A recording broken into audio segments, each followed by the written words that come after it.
আজ আমার weight loss journey day 7। সকালে ঘুম থেকে উঠে রোজের মতো 1 গ্লাস উষ্ণ গরম জল খেয়ে চলে গেছি পড়াতে গিয়ে খেয়েছি 1 কাপ চা আর 2টো বিস্কুট। আজকে সকালে মা বানিয়েছিল রুটি, তাই একটা রুটি দিয়ে আম দিয়ে খেয়েছি, আর সাথে খেয়েছি একটা হাফ বয়েল ডিম সিদ্ধ।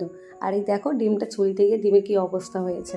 এখন বসে গেছি দুপুরে খাবার খেতে। আজকে দুপুরে ছিল কলমি শাক, উচ্ছে দিয়ে ডাল আর মাছের ঝাল, আর ছিল পটল আলু মাছের মাথা দিয়ে তরকারি। আর এই মাছের তরকারিটা না আমি রান্না করেছি আজকে সন্ধ্যাবেলা একটু বেরিয়েছিলাম, আর সেখানে করে ফেলেছি গোলমাল। ভেবেছিলাম তো বাইরের খাবার কিচ্ছু খাবো না, তো আজকে একটু খেয়ে নিয়েছি মোমো। বাইরে হচ্ছিল বৃষ্টি, আর আজকে আমি ছাতা নিতে ভুলে গেছি, তো এসছি তো বাড়িতে ভিজে ভিজে, আর আমার এই জুতোর বাক্সটাও ভিজে গেছে। আর আজকে আমি এই জুতোটা কিনেছি, আমার তো বেশ পছন্দ হয়েছে। তোমাদের কেমন লাগলো কমেন্টে অবশ্যই জানিও। যেহেতু সন্ধ্যাবেলা একটু মোমো খেয়েছিলাম, কিন্তু খুব অল্প পরিমাণে খেয়েছি, তাও রাতে না পেটটা খুব ভরা ভরা লাগছিল, তাই জন্য রাতে আর কিছু খাইনি। খেয়েছি নাইট ড্রিঙ্কটা হয়ে গেছিলো ঠান্ডা, আর এত বাজে লাগছিল খেতে, কি আর বলবো। আর সারাদিন কিন্তু আমি অনেকটা পরিমাণে জল খাই, আগের থেকে কিন্তু আমি জল খাওয়া অনেকটা বাড়িয়েছি।